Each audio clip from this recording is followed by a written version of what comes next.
Welcome back. A bipartisan gun bill has traction in the U.S. Senate and shows promise of passing. President Joe Biden said it would be the most significant gun safety legislation in decades if it is approved. This morning, we have a live interview with Lloyd, managing director of the Giffords Gun Violence Prevention Organization in D.C. The organization was co-founded by former Arizona Congresswoman Gabby Giffords, who was shot in the head while meeting with constituents in 2011. Giffords did survive that shooting, but 6 others were killed. Well, good morning, Ms. Lloyd. Thank you so much for joining us today. So starting off, just want to ask, what are your thoughts on this bipartisan gun bill in the U.S. Senate? It's a very exciting and meaningful step forward. You know, this is the first time in over 30 years that we are seeing momentum when it comes to federal firearms policy. And I think we're cautiously optimistic that this time is going to be different and we are going to see this bill signed into law. Are there any additional measures that you would like to see added to the gun bill? I think there are a lot of things that need to be done to make our communities safer from gun violence. Our federal gun laws are full of loopholes. They're not comprehensive in any way, shape, or form. So there is a lot that we have to do to address gun violence in this country. So there is absolutely more that can be done. The House just last week passed a series of very strong firearms bills, and the Senate, the proposal that was announced over the weekend by the Senate, is not as strong as those proposals, but it is definitely a step in the right direction. So while there's absolutely more that needs to be done, this is a meaningful step forward, certainly.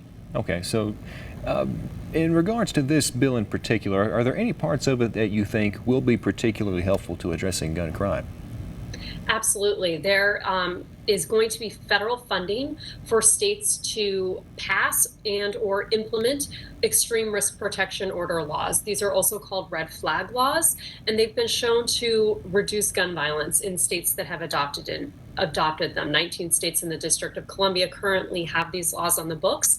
And the idea is that if someone is in a moment of crisis, if somebody is temporarily unable to have firearms, this is a tool that law enforcement and the court system can utilize to temporarily prevent that person from having firearms.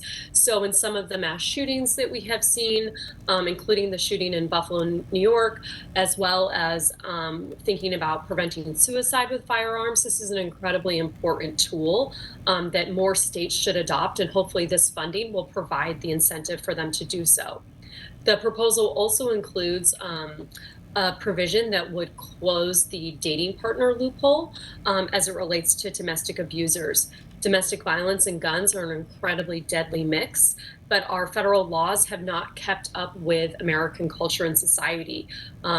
People are no longer getting married, even though they could be in a very serious relationship. So this law aims to get at the fact that domestic abuse can occur in these very serious dating relationships, and those domestic abusers should not have access to firearms. So those two provisions in particular, I think, are very strong provisions and would actually do quite a lot in terms of saving lives from gun violence.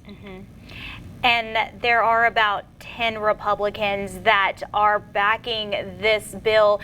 Were you surprised by that number? I think that's the magic number to overcome the filibuster in the United States Senate. So I'm very pleased to see that we have those 10 Republicans. They seem very committed to moving this proposal forward. And I'm cautiously optimistic that we'll see even more Republicans vote for the proposal when it's on the floor. For those just now joining us, we're talking with Lloyd, managing director of the Giffords Gun Violence Prevention Organization in Washington, D.C. Thank you so much for your time, Ms. Lloyd. That's all we have. Thank you.